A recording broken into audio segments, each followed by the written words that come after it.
말씀은 사무엘상 26장 13절에서 25절까지 말씀인데요. 13절에서 19절까지만 읽도록 하겠습니다. 이에 다윗이 건너편으로 가서 멀리 산 꼭대기에 서니 거리가 멀더라. 다윗이 백성과 넬의 아들 아브넬을 대하여 외쳐 이르되 아브넬아 너는 대답하지 아니하느냐 하니 아브넬이 대답하여 이르되 왕을 부르는 너는 누구냐더라. 다윗이 아브넬에게 이르되 네가 용사가 아니냐? 이스라엘 가운데에 너 같은 자가 누구냐? 그러한데 네가 어찌하여 너의 주 왕을 보호하지 아니하느냐? 백성 가운데 한 사람이 내 주 왕을 죽이려고 들어갔었느니라. 네가 행한 이 일이 옳지 못하도다. 여호와께서 살아계심을 두고 맹세하노니 여호와의 기름 부음 받은 너희 주를 보호하지 아니하였으니 너희는 마땅히 죽을 자이니라. 이제 왕의 창과 왕의 머리 곁에 있던 물병이 어디 있나 보라 하니 사울이 다윗의 음성을 알아듣고 이르되 내 아들 다윗아 이것이 네 음성이냐 하는지라.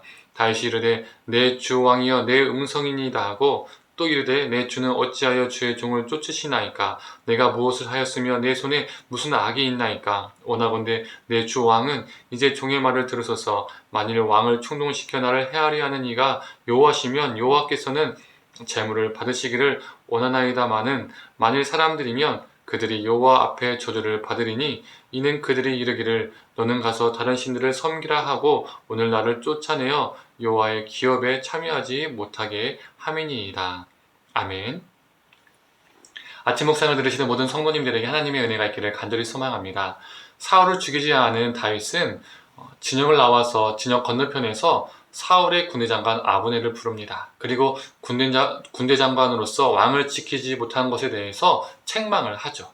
아브넬이 사울의 생명을 지켜야 하는데 이상하게도 사울에 쫓기는 다윗이 사울의 생명을 지키는 상황이 된 겁니다. 사울도 다윗이 자신을 죽일 수 있었으나 죽이지 않고 또 한 번 조용히 진영을 떠난 것에 대해서 알게 되죠. 사울은 이번도 또 자기가 잘못했다고 고백하고 다윗에게 돌아오라고 말합니다. 다시는 다윗의 생명을 해치지 않겠다라고 말합니다. 그런데 이 사울의 말을 믿기 힘들죠. 이전에도 똑같은 약속을 하고도 어겼기 때문입니다. 악신에 들린 사울이 또 언제 마음이 변할지 모르기 때문이죠. 이처럼 사울의 왕권은 믿을 수 없는 왕권, 권세가 되었습니다. 사무엘상은 왕정시대의 시작, 즉 왕정의 시작을 기록한 역사 기록물입니다. 그래서 사무엘상은 하나님께서 어떤 왕권, 즉 어떠한 권력을 원하시는지에 대해서 말하는 책이기도 하죠. 사울과 다윗 모두 기름을 부은 받은 사람입니다. 한 나라에 기름 부음 받은 자가 2명이 있는 거죠. 기름 부음 받은 자가 2명이 있다는 것은 권력을 가진 자가 2명이 있다는 뜻이기도 합니다. 한 하늘에 태양이 2개가 있다는 거죠. 2개가 있으면 안 되는데 2개가 있다는 겁니다. 사무엘상은 사울의 권력과 다윗의 권력, 이 두 권력을 철저하게 보여줍니다. 오늘 본문 20절에서도 다윗은 사울에게 자신의 피가 땅에 흐르지 않게 해달라고 말하고 있습니다. 다른 말로 하면 사울은 다윗의 피를 땅에 흘리게 하고자 했던 사람이라는 거죠. 이처럼 사울의 권력은 손에 피를 묻히는 권력이라는 것을 알 수가 있습니다. 더 이상 하나님의 권세를 이행하는 자, 권세의 종, 하나님의 편에 선 권세의 종이 아니라는 것입니다. 반면 21절을 보면 사울이 자신을 죽이지 않은 다윗을 향해서 이런 고백을 합니다. 네가 오늘 내 생명을 귀하게 여겼다. 이러한 고백이 다른 사람이 아닌 다윗을 죽이고자 했던 사울의 입을 통해서 하게 된 것이죠. 이는 다윗의 권력은 생명을 함부로 여기는 권력이 아님을 말해주는 것입니다. 이뿐만 아니라 이전에 다윗은 은혜를 저버리고 자신을 밀고 한 그일라 사람들, 한 번도 아니고 2번이나 자신을 밀고 한 10사람들, 선의를 악의로 갚고 모욕한 나발과 나발의 사람들을 죽일 수 있었으나 죽이지 않았습니다. 이처럼 다윗의 권력은 생명을 함부로 대하지 않는 권세임을 사무엘상은 계속적으로 말해주고 있습니다. 사울은 죽일 수 있으면 죽이는 권력, 다윗은 죽일 수 있었으나 수많은 정당한 이유가 있었으나 죽이지 않는 권력으로 대비해서 보여주고 있는 것이죠. 또한 24절에 다윗은 사울에게 이런 말을 합니다. 제가 한번 읽어보겠습니다. 오늘 왕의 생명을 내가 중히 여긴 것 같이 내 생명을 여호와께서 중히 여기셔서 모든 환난에서 나를 구하여 내시기를 바라나이다 하니라. 다윗은 하나님께 자신의 생명을 의탁하고 있습니다. 사울의 권력과 달리 타자의 생명을 귀하게 여기며 동시에 자신의 생명을 하나님께 의탁하고 있는 권력, 권세임을 사무엘상은 지금 보여주고 있습니다. 우리는 각자 권력을 가지고 각자 힘을 가지고 살아갑니다.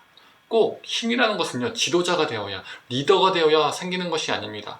대통령, 경제인, 정치인, 단체, 지도자, 목사, 이런 사람이 되어야 권력과 힘을, 권세를 가지고 있는 것이 아니라는 것이죠.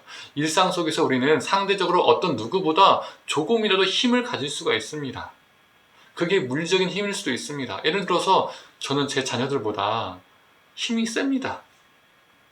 즉 권력을 가지고 있습니다. 또는 우리는 물질적으로 다른 누구보다 힘을 가질 수 있습니다. 다른 사람들보다 1만 원이라도 더 번다면 다른 사람보다 뭡니까? 물질의 권력을 갖고 있는 사람입니다.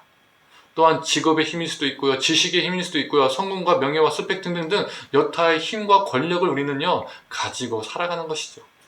우리가 그 힘과 권력을 어떻게 사용하는 것인가에 따라서 생명을 살리는 도구로 살아갈 수도 있고요, 반대로 하나님의 권세 어긋난 어둠의 권세, 악한 권세로 살아갈 수도 있습니다.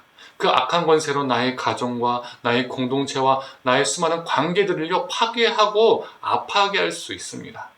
사랑하는 성도님들, 우리는 어떠한 힘의 사람이 되기를 원하십니까?